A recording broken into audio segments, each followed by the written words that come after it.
আসসালামু আলাইকুম এভরিওয়ান। রেখে যাওয়া ভালোবাসা গল্পের 2 নম্বর পার্ট। তো যারা এখনো 1 নম্বর পার্ট দেখেননি দেখে আসুন। তো আর বেশি কথা না বলে চলুন গল্প শুরু করে দেই। এইসব ভাবনার মাঝে ঘরের দরজায় কড়া নাড়ল আসলাম সর্দার। এত রাতে তুমি কেন কষ্ট করে আসতে গেলা? আব্বু আমাকে ডাকতে আমি যেতাম। তোমার ঘরে লাইট জ্বালানো দেখে আসলাম। এত রাতে ঘুমাও না এখনো?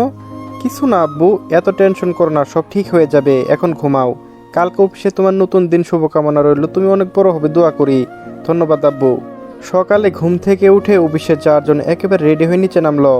মেরুন শার্ট, ম্যাচিং প্যান্ট, হাতে ব্র্যান্ডের ঘড়ি, বাবরি চুলগুলো সুন্দর করে সেট করা, শার্টের উপর কুর্তায় পরে নিল। শেষে পারফিউম দিয়ে একেবারে রেডি হয়ে পরিপাটি হয়ে নিল। সবসময় নিজেকে গুছিয়ে রাখে। তার মা চাচিরা রান্নাঘরে। তুই চলে এসেছিস, বস, আমি খাবার দিচ্ছি। মা, বাকিরা কোথায়? কাউকে দেখছি না যে, সকাল সকাল কেউ নেই। তোর আব্বু, ছোট আব্বুরা সবাই অফিসে চলে গেছে, আমাকে না নিয়ে চলে গেল। তোকে পরে যেতে বলেছে, বাইরে গাড়ি দাঁড়িয়ে আছে, ড্রাইভার তোকে নিয়ে যাবে। গাড়ি থামলো বিশাল 10 তলা বিল্ডিংয়ের সামনে। গাড়ি থেকে বের হয়ে দেখে দুই পাশে দাঁড়িয়ে আছে সব এমপ্লয়। ফুলের তোড়া নিয়ে সামনে তার বাবা চাচাদের দেখতে পেল। তার মানে এসবের জন্য আগে চলে এসেছে। পিছন থেকে আকাশ আর অর্ণব বের হয়ে আসলো। ওদের দেখে আশিক রেগে আগুন হয়ে গেল। তার মানে তোরা এসেছিস আমাকে না জানিয়ে। চোখে বুঝিয়ে দিল, ধরতে পারলে তোদের নিস্তার নেই আজকে। এত মানুষের মাঝে আশিক ওদের কিছু করতেও পারবে না। এটা ভেবে ওরা 32 দাঁত বেট করে মিটিমিটি করে হাসছে। তোরা দুটো যে দাঁত ব্রাশ করে আসিস না, এটা বের করে দেখানোর কি আছে, আমি আগে থেকে জানি, বলে আশিক অফিসের ভিতরে ঢুকে পড়ল। আকাশ, অর্ণব বেকুল হয়ে দাঁড়িয়ে রইল। আশিককে সবাই কংগ্রাচুলেশন জানালো। অনেক মেয়ে এমপ্লয় ক্রাশ খেয়ে যেন কানা হয়ে গেল। কেউ কেউ বলছে, এ তো দেখতে নায়ক। হিয়া, আমি তো ক্রাশ খেয়ে গেছি, প্রেম তো আমি করব। তুই কি ভালো হবি না বাবলি? যাকে দেখিস তার পেছনে পড়ে যাস। এত পারিস কিভাবে? হাবিব, ওয়াজিদ, সুজন, না জানি আরো কতজন তোর পিছনে ঘুরে। ওরা ঘুরে, আমি না। আমি স্যারের সাথে প্রেম করব, এই দেখে নিস। তোর কি মনে হয় স্যার তোর প্রেমে হাবুডুবু খাবে? খেতেই হবে। ছেলেদের কিভাবে পিছনে ঘোরাতে হয় আমি খুব ভালো করে জানি। আর বিদেশে থাকা ছেলেরা কেমন হয় তাও জানি। দেখ, পরে না চাকরিটা হারাস। আয়শা ঘুম থেকে উঠে ফ্রেশ হয়ে নিচে নেমে আসে। বড় আম্মু সবাই কোথায় গেছে? কাউকে দেখছি না। ছেলেরা সবাই অফিসে, আর তোর বড় আম্মু বাইরে গেছে। অন্ত আপু কি কলেজে গেছে? হ্যাঁ, তুই যা, তোর খাবার টেবিলে রাখা আছে, খেয়ে নে। যাচ্ছি। আচ্ছা বড় আম্মু, একটা কথা বলবো। বল। ভাইয়া কি আগে থেকে সুন্দর? কেন, তোর সন্দেহ আছে? আহা, বলো না বড় আম্মু। হ্যাঁ। হেতেও আয়শার মনের উত্তর পায়নি, এখন নিজের মিশনে নামবে। আশিক তার অফিস রুমে বসে ম্যানেজারের দেওয়া ফাইলগুলো ভালোভাবে দেখে নিচ্ছে। স্যার, আসতে পারি? ইয়েস স্যার, আপনার জন্য কফি নিয়ে এসেছিলাম। আশিক বুঝতে পারলো এটা একটা মেয়ে, কিন্তু কফি টেবিলে রাখার পরও যাচ্ছে না কেন বুঝতে পারলো না। তবে ক্ষণিকের জন্য চোখ তুলে তাকায়নি। হাই স্যার, আমার নাম বলার আগে আউট। কেন স্যার, আমি আপনার সাথে পরিচয় হতে এসেছি। Get out. কি হয়েছে স্যার? জুড়ে টেবিলে সিংহের মতো থাবা দিয়ে বলল, I say get out. Babli ভয় পেয়ে সাথে সাথে জায়গা ত্যাগ করলো। ততক্ষণে আকাশ, অর্ণব হাজির আশিকের রুমে। কি হলো ভাইয়া, কোনো সমস্যা? আকাশ, কোনো মেয়ে যে না আমার রুমে না দেখি। আচ্ছা ভাইয়া। রাত 8টা, সবাই ড্রয়িং রুমে বসে আছে। জিসান মেয়েকে কাছে ডেকে বসালো। তোমার রেজাল্ট কবে দিবে মামুনি? আর 1 সপ্তাহ পর দিবে আব্বু। ঠিক আছে। আয়শা সবে এইচএসসি পরীক্ষা দিয়েছে, রেজাল্ট বের হবে 1 সপ্তাহ পর। আয়শা দেখলো আশিক এতক্ষণ যাবৎ সোফায় বসে আছে, কিন্তু কোনো কথা বলছে না। ভাইয়া, তোমার অফিসে প্রথম দিন কেমন কাটলো? অন্তকে কি করে বলবে, তার খুব বাজে দিন কেটেছে আজকে, তবু বললো ভালো। খাবার টেবিলে খেতে বসেছে সবাই। আয়শার পাশে চেয়ারটায় বসলো আশিক। খেতে খেতে আর চোখে আশিকের দিকে তাকালো। কি সুন্দর পরিপাটি হয়ে থাকে সব সময়। আমি তো এত সুন্দর হয়ে সাজুগুজু করি না। হুম বলে ভেঙচি কাটলো। তারপর মনে পড়লো সুন্দর হওয়ার রহস্য তাকে উন্মোচন করতে হবে, কিন্তু কিভাবে? ভাবতে ভাবতে মনে পড়লো, যার জন্ম থেকে সুন্দর তাদের হাত পাও সুন্দর হয়। তাড়াতাড়ি টেবিলের নিচে তাকালো পা দেখার জন্য। ট্রাউজার পরে আছে, ভালো মতো দেখতেও পারছে না। না পেরে মাথা টেবিলের নিচে নিয়ে গেল। না, পাও তো দেখতে সুন্দরী। এখন তো পাও সুন্দর করা যায় ক্রিম দিয়ে। আয়শা, এটা ক্রিমের যুগ, ভালোভাবে বুদ্ধি বের করতেই হবে। তুই এগিয়ে যা, আমি আছি। একা মনে মনে বলল। আয়শা এমন করতে দেখে আশিক অবাক হয়ে আর চোখে তাকায় আছে, কি করে দেখার জন্য। আহিল বলে উঠল, আয়শা বউ, তুমি টেবিলের নিচে কি করো? কিছু না, তুই খা। না, তুই নিচে কি করছিস রে? তুই সত্যি করে বল, কোনো গন্ডগোল করিসনি তো? বিশ্বাস কর অন্ত আপু, কিছু করিনি, মশা পায় কামড়ায় তাই। তোকে বিশ্বাস করা যায়? তুই বল আয়শা। অর্ণব ভাইয়া, তুমি এভাবে বলতে পারলে? আমি ছোট একটা নিরীহ অবুঝ শিশু বালিকা। এভাবে বললে তোমার কোনোদিনও বিয়ে হবে না। দোয়া করে দিব, যাও। না বোন, রাগ করিস না, আমি তো মজা করছি। শেষে দেখা গেল আমার আর বিয়ে হলো না, আমার না হওয়া বউয়ের জন্য হলো আমাকে মাফ করে দাও। ঠিক আছে করলাম, যাও। আকাশ এসব সহ্য করতে না পেরে বলে দিল, তোদের নাটক দেখার থেকে বাপ্পারাজে মুভি দেখা ভালো, তোরা চুপ কর দয়া করে। এদের কাণ্ড দেখে আশিক মুসকে মুসকে হেসে যাচ্ছে। আসলে পরিবার ছোট ছোট হাসি খুশি মুহূর্ত সাক্ষী হওয়া যে ভাগ্যের বিষয়। রাত 10টা, সবাই যার যার ঘরে চলে গেছে। আয়শা ভাবছে কিভাবে আশিকের সৌন্দর্যের রহস্য উদ্ঘাটন করা যায়। মনে মনে স্থির করলো সবাই ঘুমিয়ে পড়লে আশিকের রুমে অভিযান চালাবে। প্রায় 1টা বেজে গেছে। আয়শা নিজের রুম থেকে বের হয়ে আশিকের রুমের সামনে দাঁড়ালো। একটু একটু ভয়ও পাচ্ছে, কিন্তু কি করার। 15 মিনিট তার দরজার সামনে দাঁড়িয়ে কেটে গেল। এক বুক সাহস নিয়ে দরজা হাত রাখতে খুলে গেল। দরজা খোলা পেয়ে আয়শা তো চাঁদ হাতে পাওয়ার মতো অবস্থা। পা টিপে টিপে রুমের ভিতরে প্রবেশ করলো। আয়শা সবসময় এই রুমে চলাচল করতো, তাই কোথায় কি আছে তা চিনতে অসুবিধা হলো না। তবে রুমে এত অন্ধকার যে নিজের হাতটা পর্যন্ত দেখতে পাচ্ছে না। আয়শা খাটের কাছে চলে গেল। আশিক ঘুমিয়ে গেছে কিনা তা জানার জন্য ধীরে ধীরে ডাক দিল, ভাইয়া ভাইয়া। আশিক বুঝতে পেরেছে তার রুমে তার মহিলা এসেছে, কিন্তু এত রাতে চোরের মতো কেন? কি করতে চাই দেখার জন্য ঘুমিয়ে থাকার মতো চুপ করে আছে। ভাইয়া মনে হয় ঘুমিয়ে গেছে। তারপর ড্রিম লাইট জ্বালিয়ে দিল, খুব সাবধানে যেন বুঝতে না পারে। ড্রেসিং টেবিলে খোঁজাখুঁজি করে এমন কিছু পেল না, হতাশ হয়ে গেল। তার মানে ভাই সত্যিই সুন্দর। ড্রিম লাইটের আলো দেখতে পেল আশিকের চুলগুলো চোখের উপর পড়ে আছে, উবু হয়ে শুয়ে আছে, কোমর পর্যন্ত কম্বল দেওয়া, আবার এক দফা ক্রাশ খেয়ে বসে আছে। ছেলেদের ঘুমন্ত চেহারাও এত মায়াবী হয় কিভাবে? আশিক উঠে যাবে তাই তাড়াতাড়ি লাইট অফ করে নিজের রুমে চলে গেল। তুই কি করে ভাবলি আমার রুমে এসে তল্লাশি চালিয়ে চলে যাবে আর আমি জানবো না? যেখানে তোর প্রতিটা নিঃশ্বাসের শব্দ আমি শুনতে পারি। আমার হৃদয় জুড়ে তোরই বসবাস। শুধু সময়ের অপেক্ষা, কবে তুই বড় হবি আর আমার অনুভূতিগুলো বুঝবি, আমাকে আমার মতো করে ভালোবাসবি। শুক্রবারের দিন বাড়ির সব ছেলেরা মসজিদে নামাজ পড়তে চলে গেছে, মহিলারা বাড়িতে নামাজ পড়বে। আয়শা সুন্দর দেখে একটা কালো রং কুর্তি পরেছে, নামাজ শেষ করে নিচে নামলো। তখন এ বাড়িতে প্রবেশ করলো তার 3 ভাই আশিক, অর্ণব ও আকাশ। আশিকের চোখ গেল আয়শার দিকে। কালো কুর্তি পরে, চোখে কাজল, ঠোঁটে গোলাপি লিপস্টিক, লম্বা চুলগুলো হাঁটুর নিচ পর্যন্ত, এখনো চুল দিয়ে পানি পড়ছে। মাথায় ওড়না দেওয়া, হাত ভর্তি কালো রেশমি চুড়ি, মুখ দিয়ে আপনা আপনি বের হলো মাশাআল্লাহ আমারই লোকেশি। আয়শা লক্ষ্য করলো আশিক আজকে কালো পাঞ্জাবি পরেছে, ব্রাউন চোখে মায়াবী চাহনি, ঠোঁটে হাসি।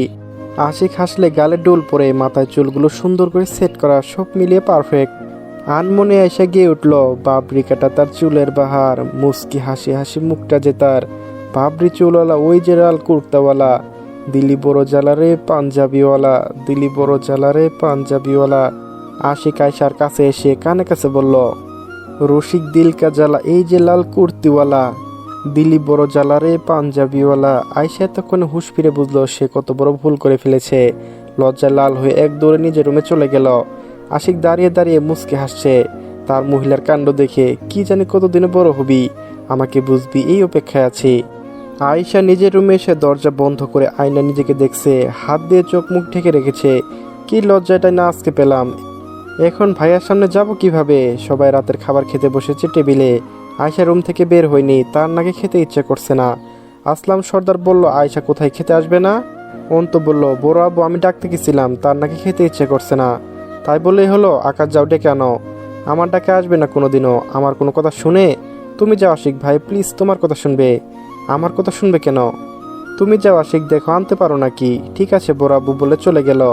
সে তো তার বড় আব্বুর বলার অপেক্ষা করছিল, সুযোগ পেয়ে উঠে গেল। আয়শা দরজা খুল বলে আশিক দরজায় ডাক দিল। যেখানে বাঘের ভয় সেখানেই সন্ধ্যা হয়। যার জন্য খেতে যাবে না সেই দরজায় দাঁড়িয়ে এখন কি করবে?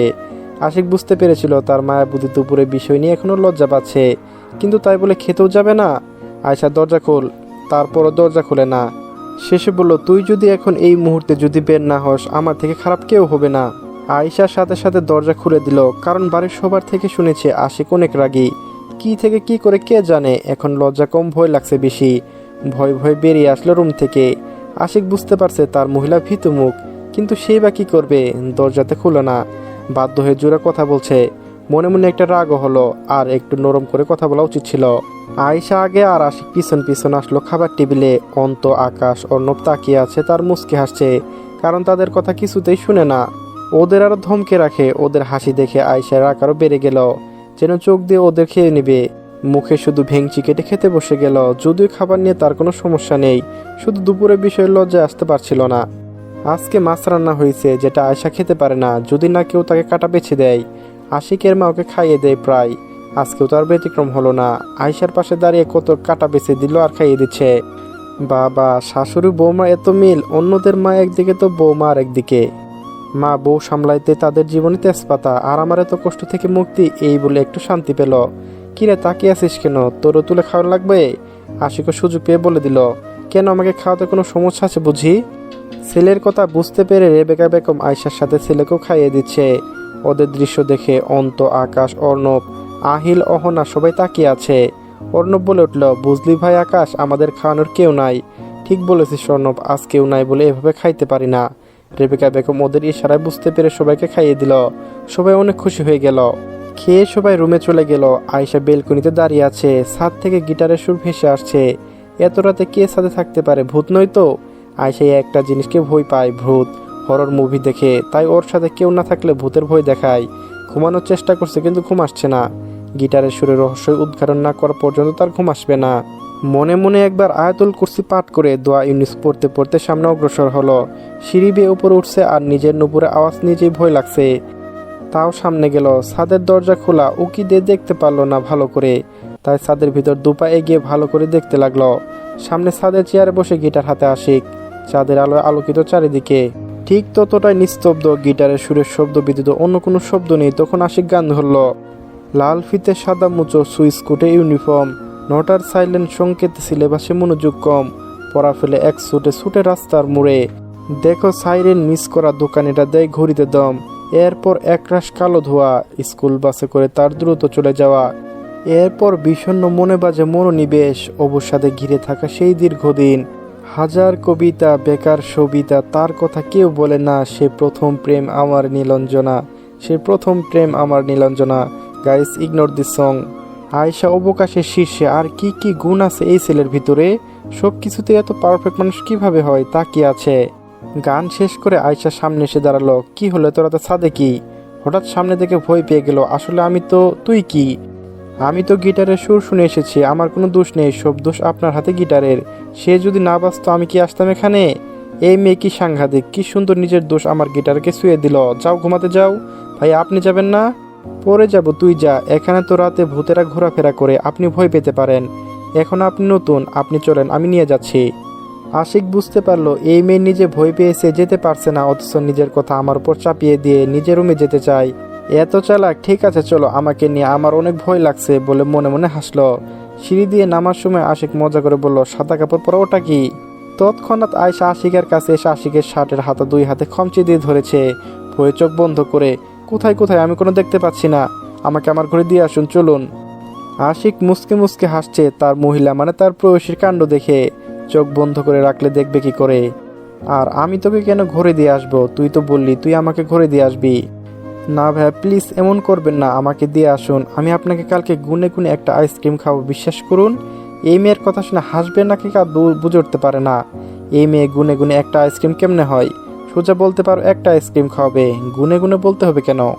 আপনি আমাকে নিয়ে যান, আমি কালকে আপনাকে বুঝিয়ে দেবো প্লিজ। ওকে চল। আয়শার ঘরের দরজার সামনে এসে আশিকের হাত ছেড়ে ঘরের ভিতরে ঢুকে পড়ল। তখনও আশিক বাইরে দাঁড়িয়ে। দরজা আবার খুলে গেল। আয়শা দরজার বাইরে মাথা বের করে থ্যাংক ইউ ভাইয়া বলে দরজা আবার লাগিয়ে দিল। আশিক হাসতে হাসতে নিজের রুমে চলে গেল। চলবে গাইস, গল্পটি কেমন হয়েছে সবাই জানাবেন। আর ভালো রেসপন্স করলে কালকে একসঙ্গে 3 থেকে 4টা পার্ট দেবো ইনশাল্লাহ। তো সবাই ভালো থাকবেন, সুস্থ থাকবেন, আল্লাহ হাফেজ।